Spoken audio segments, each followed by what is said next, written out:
Good afternoon. Welcome to the Town Hall of the Office of Congressman Bowman, and welcome to nonprofit leaders, local officials, city leaders, school leaders, and our community. We're really proud to have our first town hall regarding the American Rescue Plan and the FY22 federal appropriations process.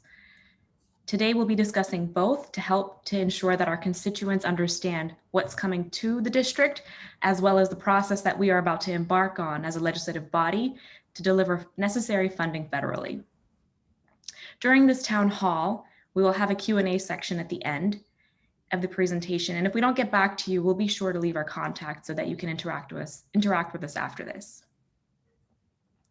And now I introduce Congressman Bowman. Hello, everyone. Peace and love to everyone out there. Thank you so much for joining us. Super excited to have this town hall just to talk through the appropriations process. As you all know, this is my first time in Congress. I'm a freshman, so this is my first time going through this process. But I have an amazing team, a brilliant team who have been diving in to the process over the last couple of weeks. So we should be able to walk you through and answer any questions that you have. It's super exciting to be in Congress during this time. We got Donald Trump out. Joe Biden is in. We were able to take control of the Senate. So as you saw on the American Rescue Plan, we have a ton of resources already coming into our district. And for those who don't know, or for those who haven't heard me say this explicitly out loud, part of my job is to do everything that I can and my team can to bring resources into the district, particularly in areas that have been underserved. If you all may have heard me say, if our district was a country, we would have the 8th worst economic inequality in the world. It's a tale of two districts, as we all know. There are parts of the district where poverty rates are as high as 30%, where people are severely rent burdened, where they're dealing with health inequities, where schools are underfunded, where there's a lack of economic development. And there are other parts of the district where the development is exactly where it needs to be. So for us, it's about equity, it's about equality. It's not about ignoring part of the district, because we will do everything we can to support and bring resources there as well. But it's also about being creative, innovative, bold, visionary, and thinking through the highest need parts of our district as well, because poverty is unacceptable in the wealthiest nation on earth. Economic development, lack of economic development is unacceptable. Underfunded schools are unacceptable. Lack of adequate healthcare is unacceptable. So we got a lot of work to do. And here's the key word that I want you all to think about as we go through this process: collaboration. Collaboration is going to be key. We have to work together to bring the most resources into the district and bring the best projects and programs to bear throughout the entire district. So Ruthie, please bring up that first slide. Okay, so let's talk a little bit about the American Rescue Plan. $1.9 trillion in relief. Now think about this. Shortly after Donald Trump won his election in 2016? 2016. I think 2016? Forgive me if I'm messing up the dates. But that December, he gave a $1.9 trillion tax break to the wealthiest among us. And that tax break is still in place.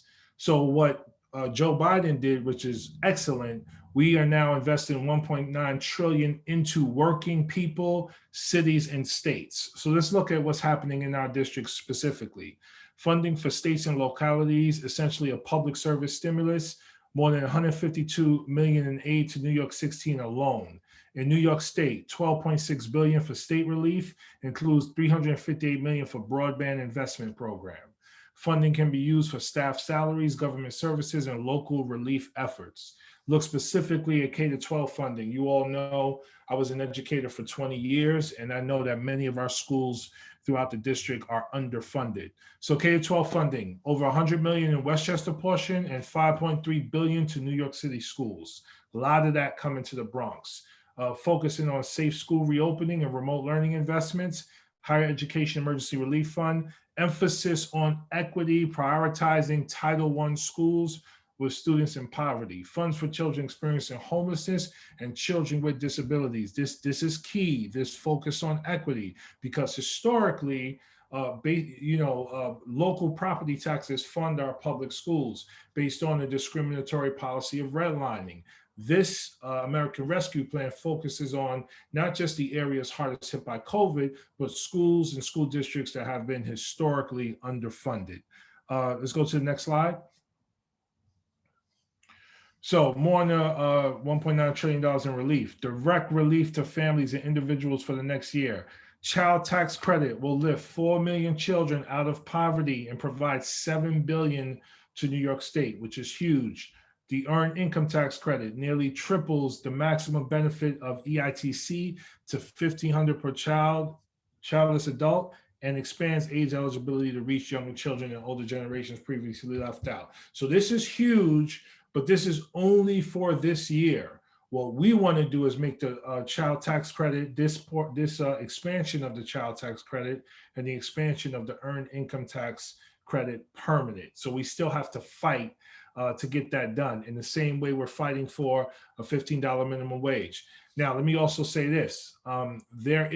This is a down payment on President Biden's relief package. This is a down payment. This is just the beginning. There is another very large relief package focused on infrastructure forthcoming. Now, it's being discussed or determined whether that package is going to be several packages or one very large package. Now, as you all know, in order for it to pass the House and the Senate, we have to use a reconciliation process, because we may not have the 60 votes in the Senate that we need, which is key and important and beautiful, because through reconciliation, we're going to bring a ton more relief into our districts focused on infrastructure. I just had a meeting with the president's chief of staff and his economic team just the other day to discuss a pathway to a $15 minimum wage and overall economic development and economic relief, and just the idea of reimagining and redesigning an economy that centers working people, uplifts working people, and deals with the issues that have been persistent in our district and in our country for quite some time. Do we have another slide, or is that it? Because I want to say one last thing before I pass it on. I think that might be it. That's it. Yep. Okay, cool. Thank you. So I just want to share some of our priorities as a district. I mentioned a few of them in this introduction, but while I'm in office, I'm going to do everything in my power to end poverty in this district. And I would love to work in collaboration with all of you toward that goal. So programs that focus on ending poverty. So whether it's financial literacy, economic development, job development, fully investing in our public schools, canceling student debt, child tax credit, earned income tax credit, whatever it is, we need to make sure everyone in our district is working, everyone is earning a family sustaining wage, communities of color and historically oppressed communities are able to build wealth, that housing is not a commodity, that it's affordable. So this issue of ending poverty and economic development go hand in hand, and it's key for us. In alignment with that, we're also looking at a Green New Deal and get into net zero carbon emissions within the next 10 years. So the jobs that we want to create should be in alignment with green, clean, renewable jobs. No more dependence on fossil fuel, no more allowing fossil fuel to kill our people and our communities. Understand that certain groups and communities disproportionately were infected, hospitalized, and died from COVID because of comorbidities related to environmental injustice and things that have happened because of the fossil fuel industry. So we're looking at green, clean, renewable jobs, green, clean development throughout the district in alignment with ending poverty. Obviously, education is a key piece for us, specifically Head Start programs, so focus on the first 1,000 days of schools, early childhood programs, focus on the first 3 years, 4 years of life, and also job training programs on the back end so that our kids, while they're in high school and post-secondary opportunities, are trained in the jobs of the future, because some of them are going to be going to college, which is great and fine and a really good thing, but some won't. But we want to make sure they're job ready getting out of high school and they're able to earn a family sustaining wage. So I'll stop there and pass it over to my team to take it from there and dive into the appropriations process. They will be able to answer any questions that you have, and whatever we can't answer tonight, we're going to be following up. I know they're going to mention this, but I'll mention it before I go. This is time sensitive. So I believe our deadline is April 14th to get documentations in to our office. And then for a couple weeks after that, we're going to be following up with you to make sure we got our I's dotted, our T's crossed, and there's alignment with not just our priorities, but the priorities of the Biden administration in order to get projects off the ground and running. So with that, I think, who am I passing to? Ruthie, are you next? No, it's me. Hey, back to Sarah. Thank you, Sarah. Thank you, Congressman. We've now seen that the federal government can do a lot to impact the district and people directly. And we're very excited about entering the appropriations process with the lens of thinking about how we can continue that pattern of making sure that we deliver relief for important programs and important services that our district needs and the country needs. And so for the remainder of the town hall, we're going to be talking about the appropriations process. And I'll start with an overview, and then I will pass it on to my colleagues, Ashley, our district director, and Ruthie, our legislative correspondent, to finish off the rest of this explanation and process of the appropriations. So the federal government annually has the appropriations process, and this is a legislative process by which Congress passes 14 bills that make up our budget. About 70% of the budget is mandatory funding. And so that is money that is already happening and is mandated. The appropriations process is actually about 33% of our budget, and that's discretionary funding. And so Congress works together over the next few months to figure out what's going to be prioritized in that budget. And we're very fortunate to have the opportunity to advocate for our constituents. And we'll have about 75 appropriations requests that we can put in on behalf of you all. And that is why we're having this town hall, to explain this process and to make sure that we are advocating for the services and programs that you most care about, and also making sure that our values of transparency and making sure that our office is making clear the process by which we do this for you all so that you can be a part of it and we are inclusive.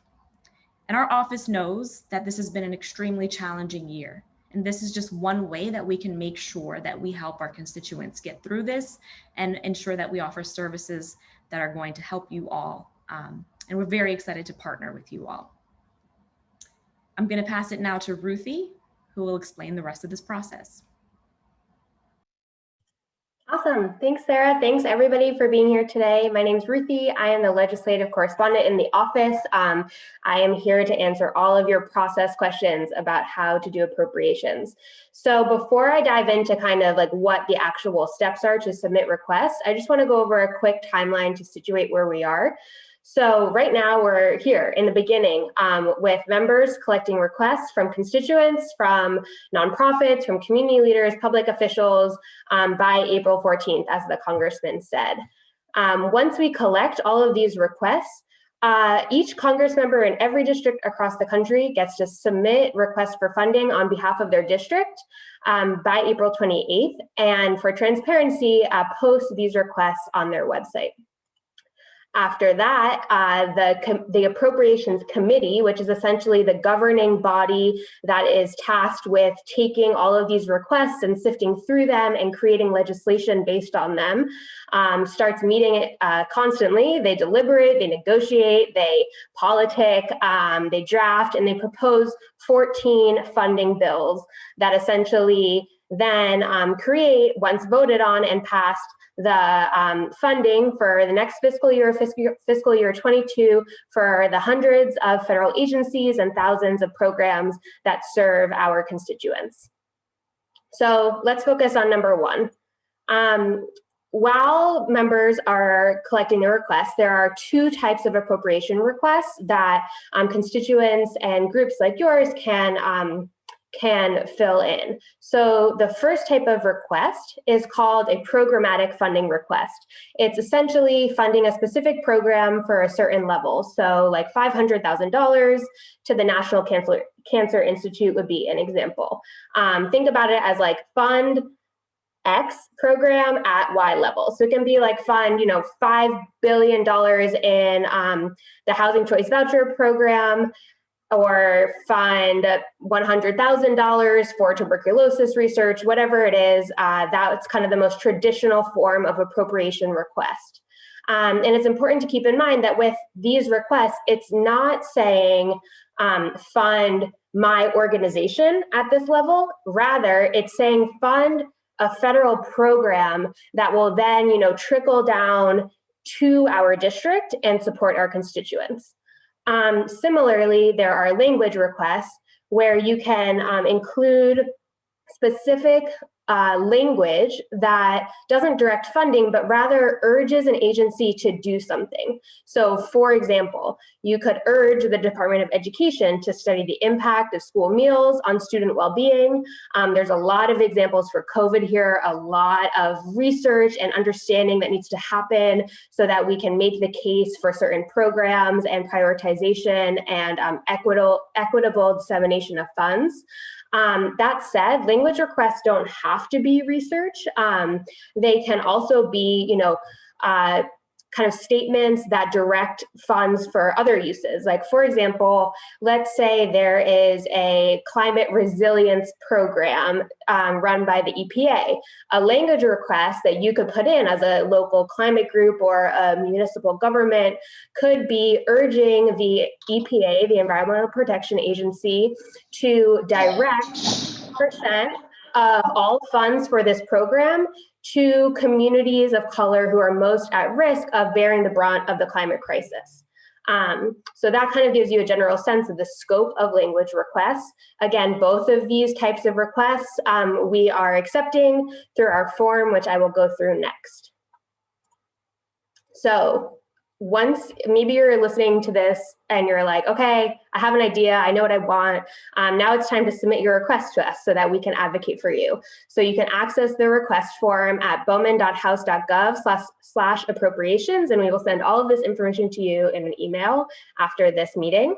We ask that you fill out as many of the details you can on the form so that we can process it. We're asking every question for a reason, often because the Appropriations Committee, who has to sift through all of these requests, needs this information to kind of legitimize the request.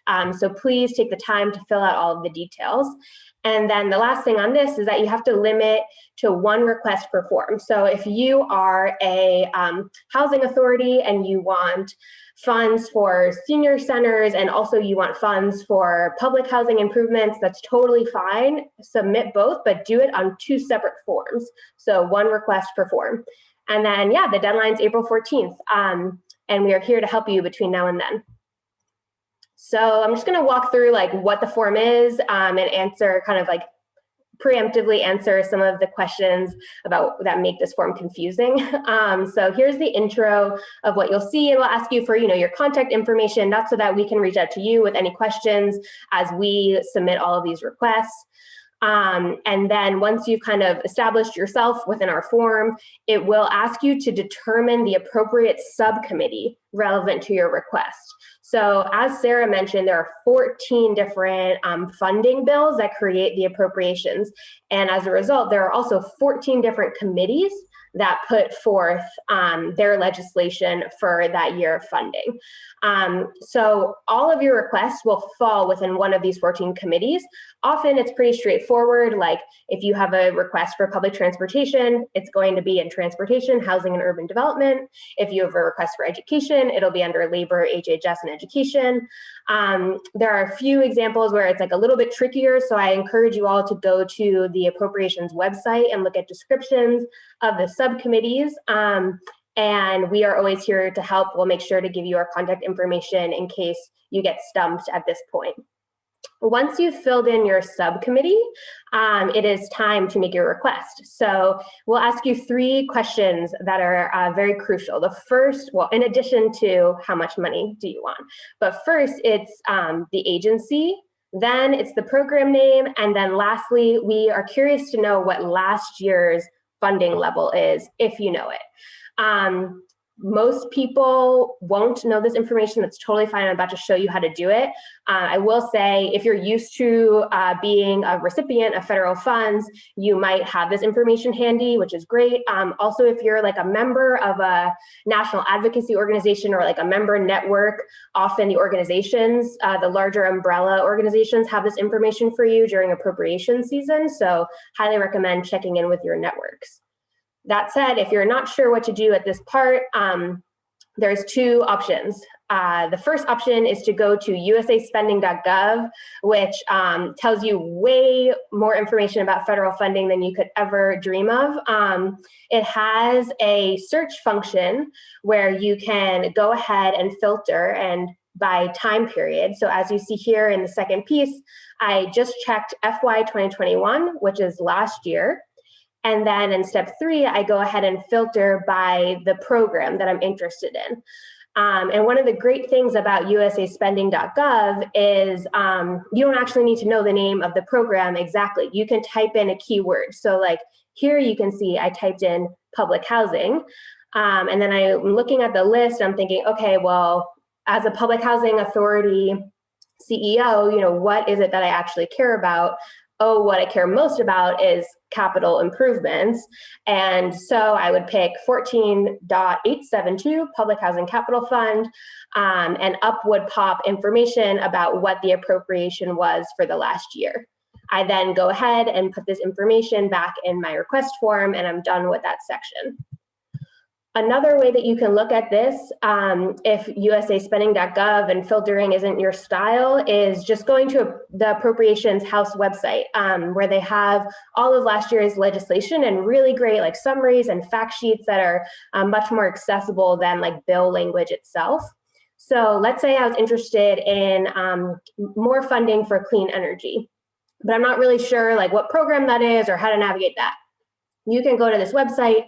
You can find the energy and water section, click on the summary, which I outlined in red, and then up pops this document. What I did was I just like Control F for clean energy, because that's what I'm passionate about.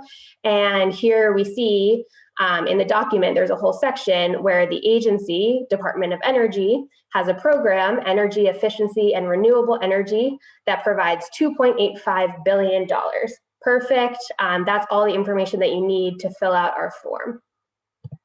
That said, I know I went through that quickly and other questions might come up. So our office is a resource. If you email bowman.appropriations@mail.house.gov, I will read it and respond to you, and would be happy to help anybody kind of, you know, through that step. After you submit a request, our office will kind of comb through all of them as early as April 15th. So our form will close on April 14th. And at that time, we start to comb through. We're allowed to submit up to 75 requests on behalf of the district to the House Appropriations Committee.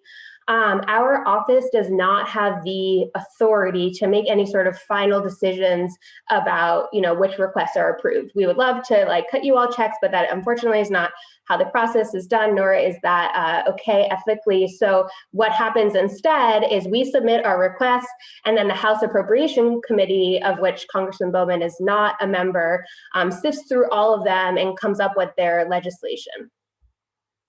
So with that, I'm going to pass it to my colleague, Ashley, to go through a couple of like concrete examples. Hi, everybody. Thank you so much, Ruthie. So Ruthie has gone through how to do this in the abstract. And before we move on to community project funding, which I know folks are really excited to hear more information on, I just wanted to present a few examples of how this gets done for programmatic and language requests. So the first example, you'll see a programmatic example, and the second one, you'll see a language example. And this should hopefully give you a better sense for how to navigate the process. It would also provide an opportunity for you to see if this is something that your organization can do. So this example focuses on early childhood care. Let's assume that I am a childcare provider who runs a nonprofit in Yonkers. I'm listening to this webinar and realizing that this is the time of year that the federal government makes its budget, which includes funding for childcare. I know that my nonprofit receives Head Start funding, but I do not know much more information other than that. But I want to advocate on behalf of Head Start. So how do I go about this process? Like, what do I do? So first, I would open up the Congressman's Appropriations request form. Since this is a request form for funding a program that benefits those I serve, I would check the box on the form that says programmatic funding. Then the form will ask me how much funding Head Start received the last fiscal year. At this time, I recommend searching online for Head Start federal funding FY 2021. If you cannot find it, you can go to usaspending.gov. Next, I would provide the funding request dollar amount.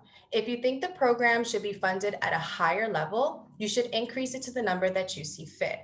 If at any time as you're filling out this form, you may not be sure of what funding level to put, or you can't identify what was provided the last fiscal year, that's totally fine. You can reach out to our office. We're more than happy to help walk you through the process. And you can send those requests to bowman.appropriations@mail.house.gov. We can move on to the next slide. Thank you. Okay, so this last example focuses on a language request, which, as a reminder, urges an agency to undergo a certain activity unrelated to funding. Now, let's assume I'm an education advocate who has been concerned about the impact of remote schooling on children's learning ability. I have spoken to other education advocates, and we've expressed our collective frustration about how little data there is on the impact on the digital divide on remote schooling. I realized that with better data, I could ask for more resources and advocate for more resources. So what do I do now, right? I'm in this webinar, I'm hearing about the appropriations language request, and I realized that I can submit a request for a federal study about the digital divide. I go to Congressman Bowman's appropriations form and check language request. I then request that the relevant agencies conduct a study about broadband access. And for this example in particular, it would be DOE and FCC. So again, if you're unsure or if you have an idea and you're not sure how to go through the process, please let us know. We're more than happy to help. And now I'm going to pass it back to Ruthie, who will discuss community project funding. Okay, awesome. So far we've talked about how to utilize the form on our website at bowman.house.gov/appropriations to submit your programmatic requests and your language requests. Those are things that have been going on in Congress for years and years, and we're really excited as a new office to get to kind of take the torch and carry that on for you all. Now I'm going to talk about kind of this new third piece of the appropriations season, which is called community project funding. This is like formerly known as earmarks. And Congress used to do this, and then it went away for over a decade, and Democrats have brought it back this year, especially realizing just the utter amount of economic devastation happening from COVID. The community project funding is a limited but existing way that members can help advocate for specific projects in their district. So essentially, a community project is a congressional provision that directs funds towards a specific project. So unlike traditional appropriations, which are directing funds towards federal programs and agencies, this part of it directs funds towards a specific project on the ground. So like an example would be like, let's say there's a desperate need for library improvement. That's like a specific project that this could direct funds toward. Let's say there's need for more access to substance use treatment. That's like a specific in Mount Vernon. That's like a specific project that it could direct funds to. When Congress brought this back this year, they really narrowed the scope of what can be a community project. So if you know about this process from a decade ago, it's almost basically a new program, and you should kind of erase what you previously knew because this is much more complicated and limited. So each office can submit up to 10 requests for community projects, and it basically requires a full grant-like submission of materials. They request a lot of information, including letters of support, in some cases matching funds, and obviously an explanation of the rationale for the request, a budget, things of that sort. And the way in which it's limited in scope is that not all federal grant programs are eligible uses for community projects. So within each agency, they basically identified a couple, 0 to 4 funding streams that you can apply for a community project. So an example of kind of the give and take of this is if you are a school district and you desperately need funds to pay staffing salaries, that is not an eligible use of community project funding. But if you're a school district and you're in desperate needs of funds for, let's say, there's actually, I don't know the details, but let's say college readiness, college readiness after school program that may be eligible for a community project fund. So again, it's you have to really wade through the details, and we will give you the details so that you can wade through them, but just want to make that clear that this isn't kind of like a catch-all program. It's pretty limited in scope this year. For community project funding, a few notes. The first is that there is, as I said, you need to demonstrate community support for the project, often through things like local media clips or letters from public officials or things of that sort. And we will work with our community project applicants to make sure that they have what they need.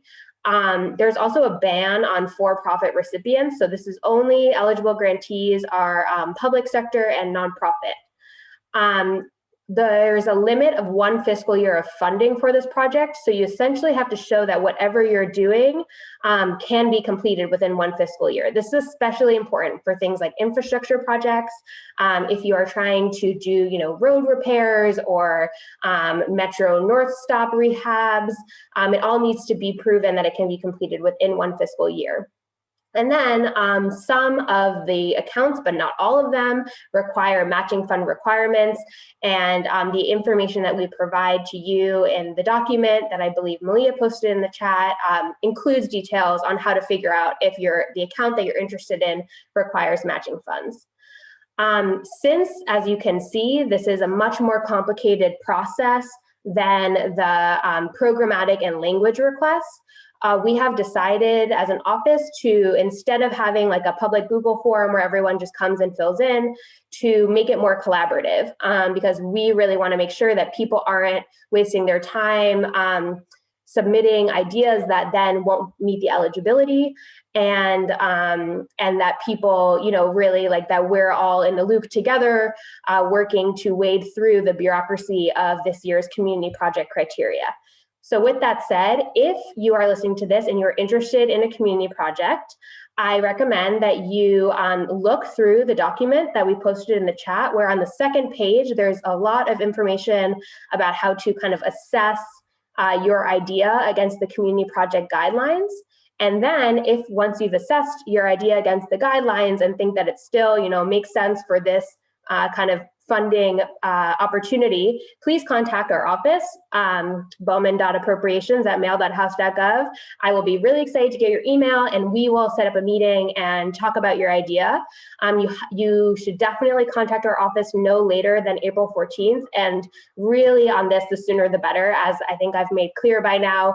It's a complicated process. It's everybody's first time doing this, freshmen, senior members, everybody is new to this. So we want to leave ample time to make sure that we have all of our ducks in a row and that you have all of your ducks in a row. So in summary, we've given you a lot of information. We're about to turn over to a Q&A, but first, April 14th is the date that you should have seared in your mind for submitting requests, programmatic and language requests. Submitting a request for any of these types of appropriations, including community projects, unfortunately does not guarantee funding. Community projects, I think it's especially important to kind of like drill this home because they require so much legwork, but you can kind of think about it as like a federal grant program where our office is endorsing the project, but our office is not deciding who gets the funding. That is all up to the Appropriations Committee, and the Congressman is not a member of that committee. Community projects require more legwork. They direct funds to specific projects rather than federal accounts. And definitely email our team if you're interested in learning more about any of these. So with that, I will turn it over to a Q&A. But first, don't forget that our office is here to help.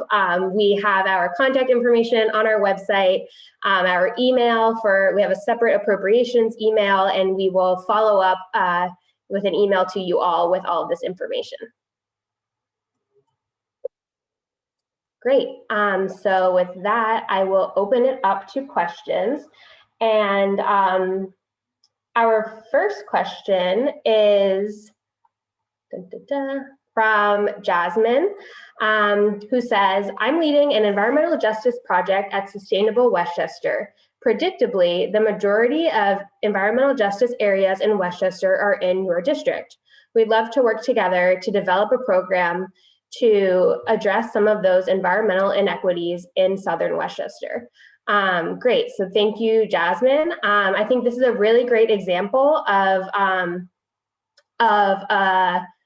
request where we have an issue identified that our office clearly really cares about. I know a lot of people in the district really care about, but there isn't really, there is work to be done in figuring out like what exactly is that funding request that we're asking for. This is a great time to email bowman.appropriations@mail.house.gov so that I can follow up with all of the people on this call to figure out kind of, what the best next step is for that. Great, and then I see, and if you have questions, please do put them into Q&A. We have people going through and sorting through. And I want to turn to people who have their hand raised. I see Cindy has their hand raised.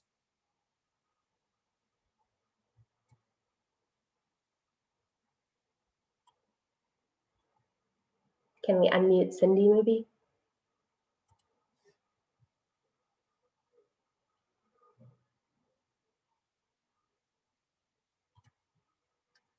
While we wait for Cindy to unmute, let's hop over to Claudia, who also has a question.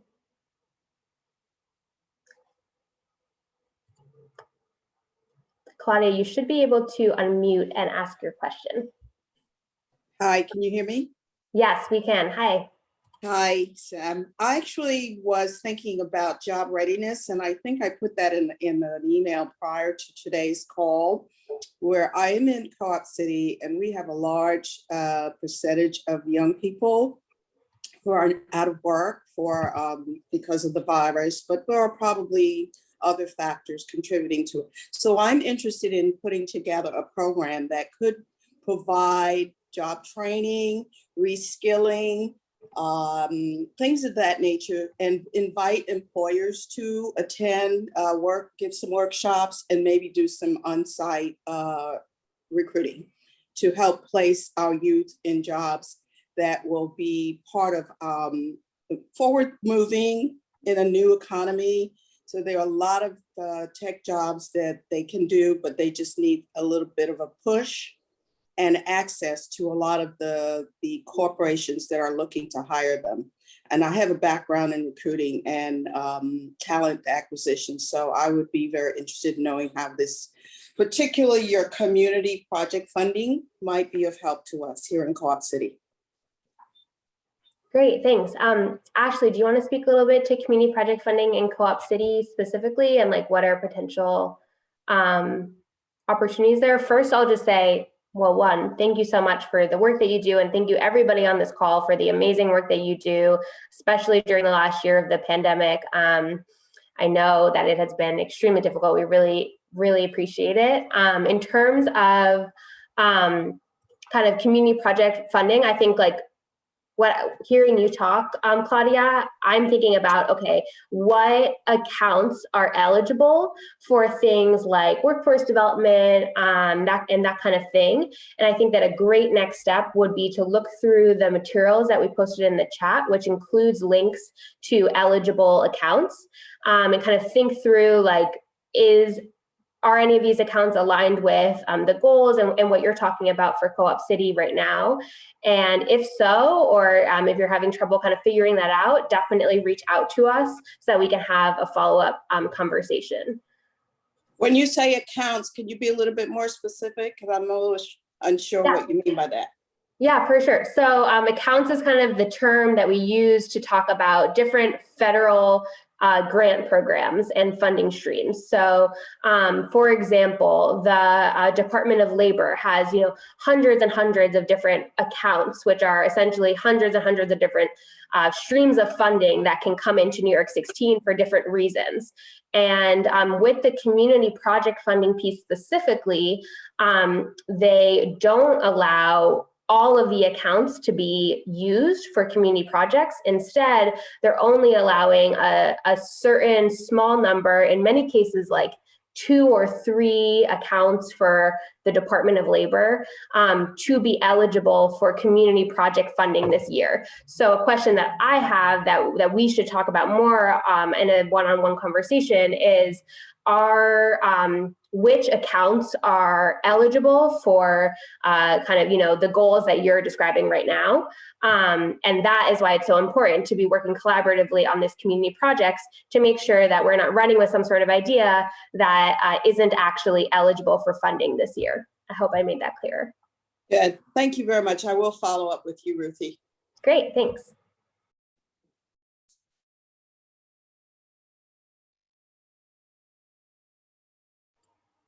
Okay, next up, we have a question about if we received money through this appropriations process, would it disqualify us from other federal grants? So this is a great question. And in terms of the programmatic and language requests, so that first bulk of what I talked about, it would not make you ineligible, because essentially what this does is it's just enabling funding at the federal level that then like kind of, goes through the state and goes through the county and trickles down to your organization or your municipality or whatever it may be. So that you should definitely submit a request, and it will not make you ineligible for other grants. For community projects, we're kind of in uncharted territory. I have not heard anything that would suggest that it would make people ineligible. I will follow up to confirm that, and we will get back to you. But my understanding is that this is kind of irrespective of other grants and programs that you receive. Okay, next up, after I take a sip of water, is a question from Sarah, which says, since this process is done annually, how should we think about the sustainability of the funds we are advocating for? Is there any guarantee of future funding post-2022 if approved? That is a great question. I will answer, and then I want to turn over to Sarah to kind of talk more broadly about our office priorities with, making sure that there's good federal funding in place. In terms of the appropriations process, as you have picked up on, we are in a partisan situation, and we are very grateful to have captured the House this year, and appropriations are done annually. So there is not kind of a sustainability plan baked into the appropriations process. The best way to ensure sustainable funds from our vantage point is to create, lasting laws that mandate funding. And so with that, I'll kind of turn it over to Sarah to talk about kind of how we're trying to shift the paradigm on what the government funds. Thank you, Ruthie. We're trying to think a lot about the way in which data can be used to fund areas where there's actual need. And so we thought a lot about that when we were advocating for vaccination sites in our district. We noticed that the areas with the highest levels of concentration of COVID infections and deaths and exposure didn't have as much access to vaccination sites. And that is because sometimes government doesn't think about where people need the resources. And so we're doing the same thing in this situation and in this process to think about how we can shift the paradigm to be data-driven and to be about where there's more need, rather than just submitting it out and thinking about who will respond.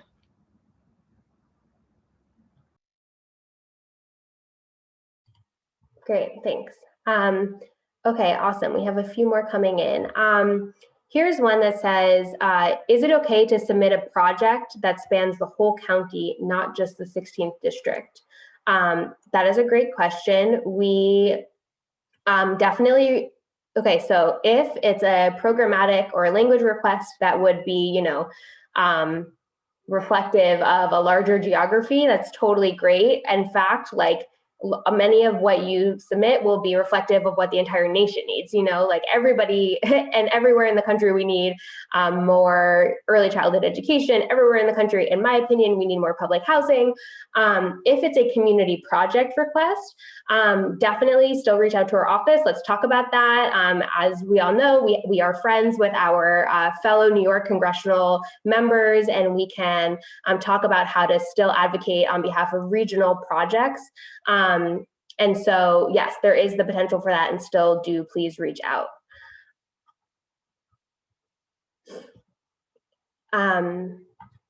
Great. We have a question here from Andrea that says, what happens after the paperwork is submitted to Rep. Bowman's office on April 14th? How/who tracks the appropriations requests? When is a response to funding? When a response to funding is received? When are the funds allocated and made available for use, etc.? Yeah, so after you submit all of your requests, we will kind of sift through them all, and our office's deadline to kind of have called everything together and tracked all of the requests and submitted them is at the end of April. At which time we will make the request that we submitted public, as will all other offices. And after that, our office will be closely, tracking the process thereafter. Although we're unable to, be involved in advocating once we've submitted requests, because again, it's up to the committee at that point. We will definitely have our eyes on all of the movement and deadlines. The process kind of timeline changes from year to year. The bill needs to be passed by the end of the fiscal year to prevent a government shutdown. However, often there are things called like continuing resolutions that essentially just like extend the previous funding year. So I wish I had a clearer answer for you, but basically we're not really sure is the unfortunate answer. That said, like we're going to be following it closely. You can definitely reach out to our office with any questions about that. And I'll see if I can get my hands on any sort of better answer and follow up with you.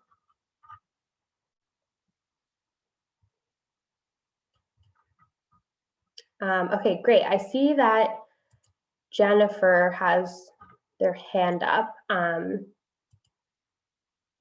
Is there a way? Hi. First of all, I want to thank you very much for the time that all of you put in to have this forum. I used to work on Capitol Hill, and I know how difficult it is, both processes. And I'm new CEO, so I have some questions on the new Rochelle Y. And we have done a remote learning project here for remote learning for essential workers children, and we see a lot of problems, and especially with learning for our special needs students. Luckily, we did it with other Ys throughout Westchester, and we would really like to do something with the Ys or other nonprofits to get a community project to help parents get with the, I'm just going to say like the slide back, or the, for families that couldn't afford tutoring, to level the playing field. Is that something that could be put in as a community project? And if you only have 10, wouldn't it be better if we band together with other WISE or other organizations that need a similar project? And that way maybe you could service more nonprofits. So I guess my question is, if we band together as one, could that group or consortium be considered one, so that you'd still have 9 other projects that you could fill? Yes, so for community projects specifically, which is what you're talking about, there needs to be a like primary grantee with like a bank account and can receive the funds and a TIN or whatever it would be. And so that would need to be established kind of among this consortium. That said, my understanding is that it could be for, some sort of group that has different satellite organizations. And I think the YMCA is probably a good example of that. So I think that as long as there is a primary grantee, that's something that we should definitely talk about, like between us. And just to say also, like with these community projects, we as an office have access to people who are running the whole process and are devoted to answering questions like this. And so if you email me, then I can take that and email somebody else in the House of Representatives and get all of these more specific questions answered. So definitely we can work together to figure out how all of that works. I will say that for things like what you're talking about with, the desperate need for programs like that, support education, holistic learning, especially during this time. A first step is definitely to look through the education eligible federal funding accounts and see if they offer programs for learning support. And if not, think about how might I be able to frame this to match the eligibility of the grants that are available, that kind of thing. But again, we can work through that together if you have an idea. Okay, great, thank you. Yeah. Okay, great. We have a question here that is asking if there are priorities for infrastructure projects. We have not heard that there are priorities for infrastructure projects. Our understanding is that any of the eligible grant accounts are fair game and we should be encouraging our district to apply for any of those accounts. The accounts really do run the gamut. Probably half of them have infrastructure potential, like either are explicitly infrastructure related or can easily be interpreted as being infrastructure related, but not all of them. Like there are, grants for supporting people through mental health challenges. There are grants for workforce training. There are grants for, oh no, here I go trying to name all the grants. There are a lot of grants. And so they're not all infrastructure. And that said, like if you do have an infrastructure request, we all know that everybody is very excited about infrastructure these days, and definitely reach out to our office about it.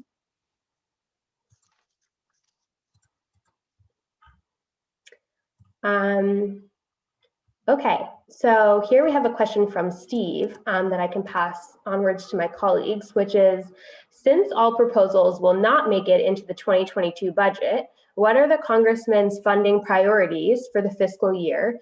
And what is he most likely to advocate for by way of alignment of funding priorities? So I'll just say that for appropriations purposes, and then I'll pass it to my colleagues to talk about other opportunities.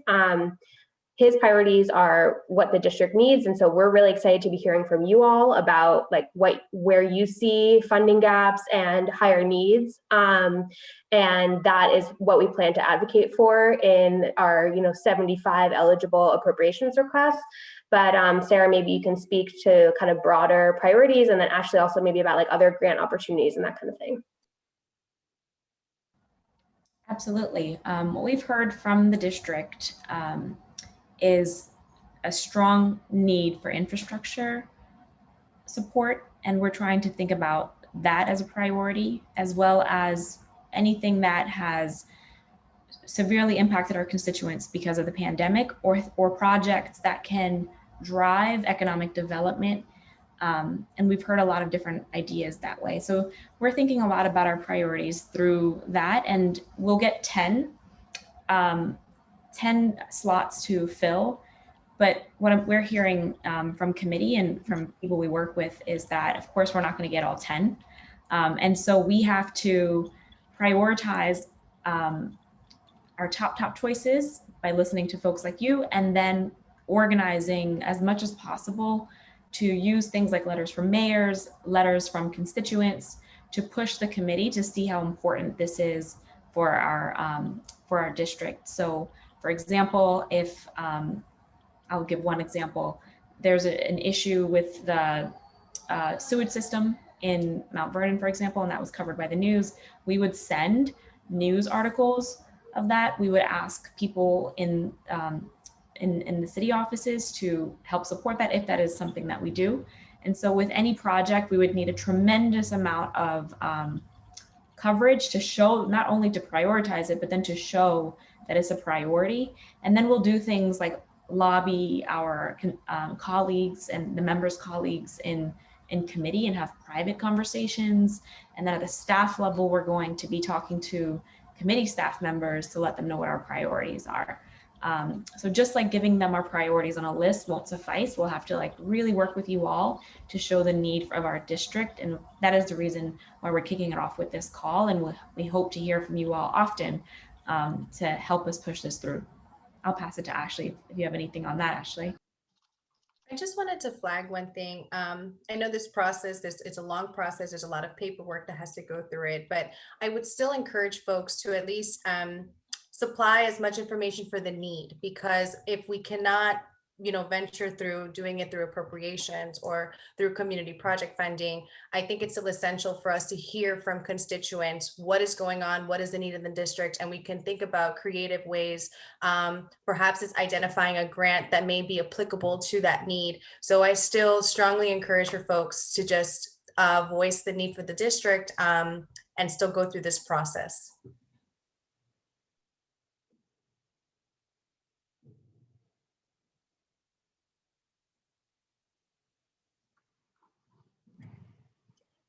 Great. Awesome. So thank you all so much. I know I don't want to take up more of your time. I'll answer one last question, which is what happens to appropriated funding that goes unused or is not allocated as intended? Is it reallocated? Is it swept into another budget or otherwise? My understanding is that agencies kind of, do everything that they can to use the funding up by the end of the fiscal year, and that any funding that's not used, goes back into the kind of this pot and can be reappropriated to that same agency in the next fiscal year. Somebody else asked a kind of similar question about what if a program wasn't appropriated last year, but now you want to request it? Can you just include like $0 on the form to us?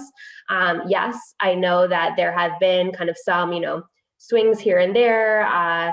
For many reasons where something will be funded one year, not the other year. So feel free to, just include 0 if that's the case for yours, and maybe include a note about that. With that, I know that we didn't get to all of the questions today. Again, please do reach out to us at bowman.appropriations@mail.house.gov. You can also give us a call. All of our contact information is on our website. And just really want to thank you all for being here today. And I will turn it to Sarah to close us out. Thank you, Ruthie. I just want to share how thankful we all are that you all signed up for this and stayed with us and learned more about this process. We are looking towards having many more opportunities to engage you all in the governing process so that we can co-govern with you, and especially want to give a thanks to our team who think about you all the time and want to do our best to serve you all well. So thank you all and have a good night.